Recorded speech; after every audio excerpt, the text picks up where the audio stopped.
beautiful people, welcome back to yet another YouTube video, House of Conversations. We have on my right, and on my left, what's up, yo? of course, we're the same. We haven't changed. We're gonna be here, guys.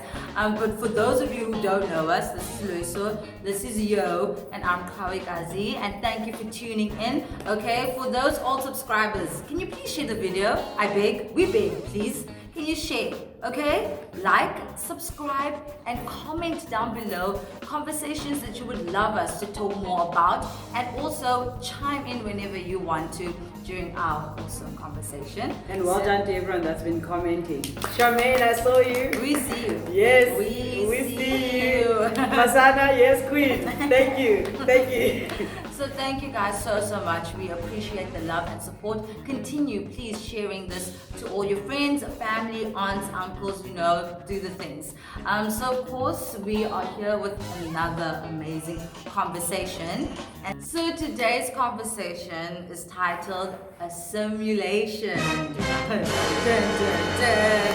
So obviously we're gonna have the definition of assimilation on the screen because a girl cannot tell you or begin to tell you what it means. But of course we've had experiences of that, like we've experienced it ourselves, and we want to talk about that amongst each other and, you know, see, we're all different, like we've walked different walks of life and how it looks like for us in assimilating in different environments. So the first question, or the question that we want to pose, is how has your experience been like assimilating at home, whether it be at a work environment, whether it be at school, any environment at that. So I don't know who wants to go first with that.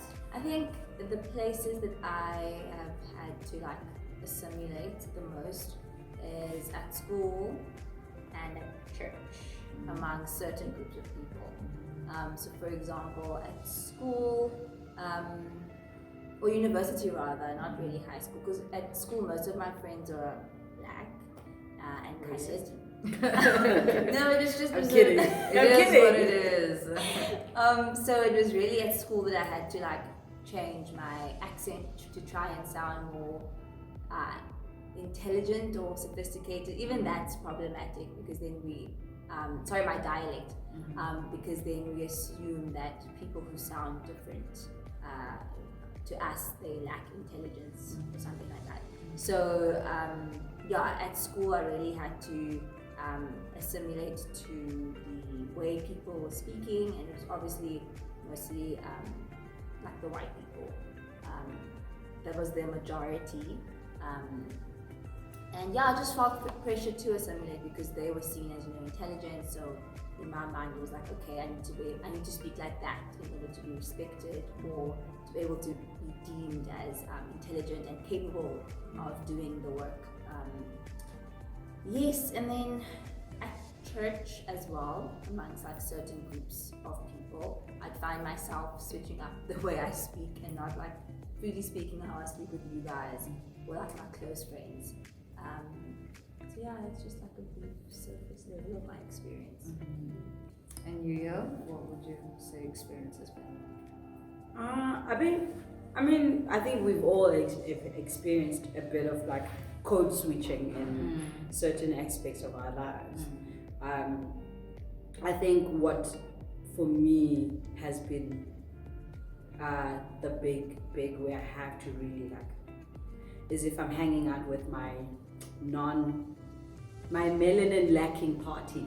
So white people, just in case you didn't get that. There's a certain group of people and a certain group of white friends that I would have to assimilate to, because I think it started from when I first joined this space, the Western space. I had my normal, you know, how I speak Xhosa and then add English on top of it without changing any of her or whatever. And I remember this one guy, we went to the same youth and he made fun of how I spoke. And for a year I didn't speak because every time I'd say stuff, he would bully me. He was white. He would bully me because I didn't sound like how he spoke, and I didn't like how that made me feel. So then I was like, what's the point? So I went to colored schools, so I sounded very colored, say what you wanna dollar. So I literally was and then for me coming into the space, the European centric space, I got made fun of from the way I spoke, and then from then on I was like, well, gotta learn how to speak like them so that they could respect me or actually listen to what I had to say. So then I remember for a very long time I wouldn't speak. So at the youth group we'd have like a smaller group of like, I think I was in grade 8, we'll have like a small group and they'll ask, so what do you think? And or I'd laugh, or I'd leave the room and go cry in the bathroom, come back again, wipe the tears and be strong. But whenever like we were playing games and stuff, it was really loud and energetic, but my leaders wouldn't understand. It's like, why is this girl so loud and energetic but wouldn't share or speak to us? It's because I felt like anything I said, a lot of people will make fun of it because I didn't sound like them. So then I spent a year just observing, just kind of picking up how mannerisms and how to be accepted in this Western space. And then I assimilated. Now I'm rah baby, come at me. So not to say there's a good or bad, but that's how I've assimilated, and that's been my experience.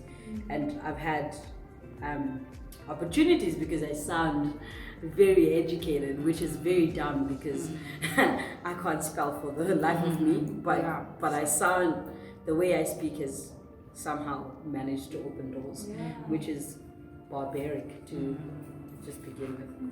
But that's my experience. They've attached intelligence to They- that. Yes, because there's this one time when I was working at the spa, I might be sharing too much, but there was this one lady, I used to work at the spa, and during COVID, so I was, good morning, how are you doing, blah, blah, and she stopped and she's like, wow, you speak very well. I'm so proud of you, well done. And then she's like, you speak so well, way better than them. And I was like, who's them? And I was just like shook. So I was like, okay. And then she proceeded to tell me that I'm well done. I speak better than Nomsa, her cleaner. She has such hard time trying to communicate with her. And I was like, bye, because I didn't know what to do or say in that situation. And it's like, it's just a way I speak. I don't understand why I have to be congratulated.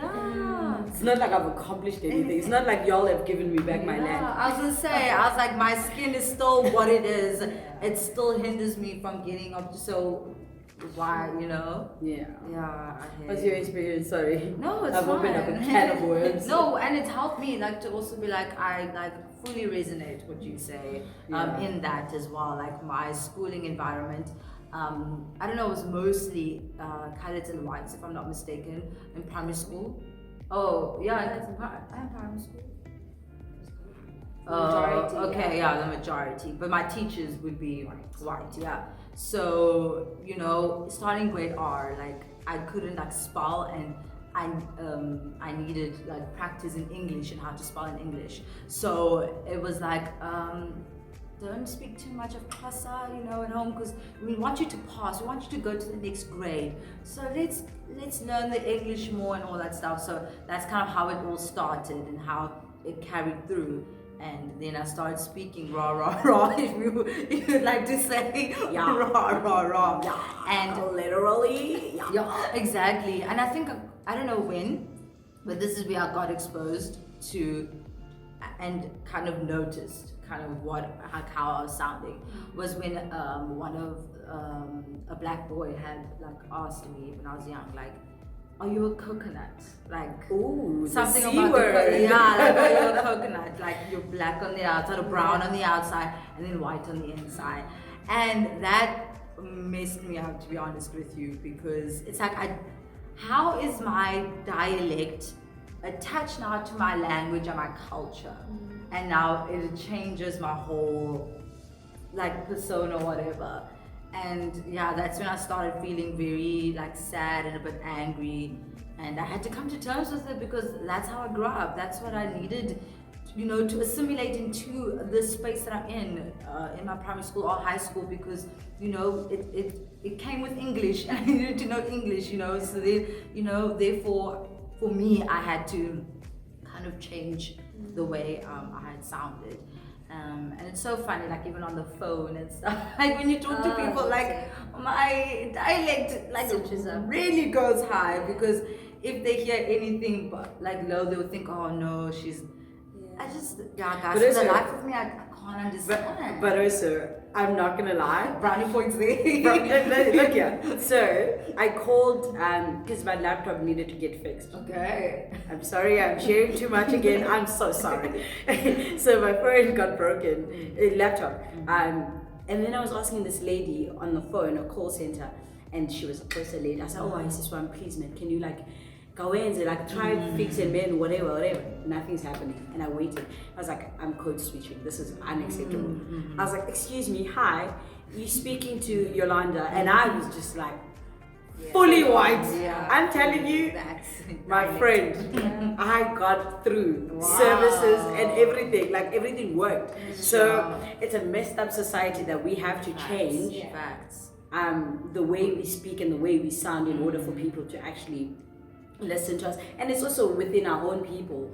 It's how our own people have been indoctrinated into thinking that, oh, I can give this person better service than that person, because it's just we live in an unfortunate world, and there's actually no one.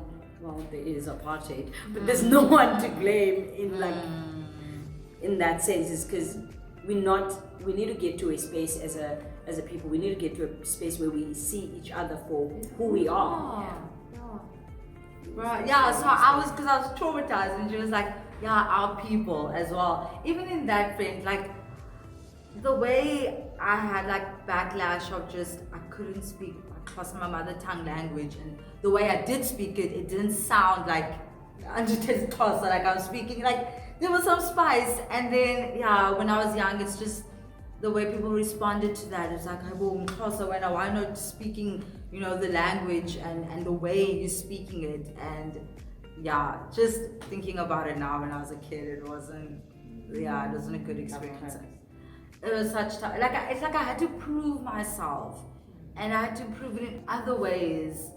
That things, like gatherings and parties and stuff. I was like, literally, I still am, but I'm like so shy to speak in those gatherings or parties and stuff, because like I don't want them to make fun of the way I speak or how I talk. And even if I try to speak my language as well, Xhosa, like I just get so scared, and I get so like I know I'll be judged when I speak it because of the way my dialect is when speaking it. Yeah, it's tough because you need to be able to like speak that way according to society in order to make it in life. But then your people look down on you when you speak like that, because it's almost like you've forsaken them and your culture and things like that. And when you were talking about the phone call thing, I also like switched up, what do you call it? Code switch. Yeah. And then I noticed how they call you ma'am, like when you speak like that. When you speak normal, like the name, it's just like you're one of them kind of a thing. But when you switch it up, then it's funny. We were at the airport. What happened? We were going to and we got food. Yeah, we wanted to get food and just do a social experiment and see what's going on, because we're waiting for the airplane and going to the gate and stuff. So then we decided to use a British accent. And the way those people respected us, they're like, oh yes ma'am, of course ma'am. We were like, wow, we've never been treated like this before. Like, literally, it was crazy. It was really crazy. Yeah. It is. It's very messed up. I think, like to echo what you were saying, I've never been called a coconut until very recently, and for me to being called a coconut for the very first time, I'm not gonna lie, it was not fun. I have called people coconuts out there. My fellows, I would like to say I am so sorry. I did not know better. I am now repenting in front of all of you. I'm sorry. I'm sorry. Yeah. I'm sorry. I'd like to apologize. I'm so sorry. We the people. I'm so sorry. It's not fun. And also the thing is, for me, when I used to call people coconuts, I used to laugh at them. And I thought that because I didn't know better. I'm not gonna lie, I didn't know better. And it wasn't, for me, it wasn't a place of jealousy, it was a place of, wow. Being closer though is like one of the things I'm proud of. And for me, it made me sad that like a lot of my friends were coconut, deemed as coconut. Like for me, it felt like they didn't want to be closer. And I couldn't understand why. You want to be closer, guys, in a spice, in a pizzazz, see.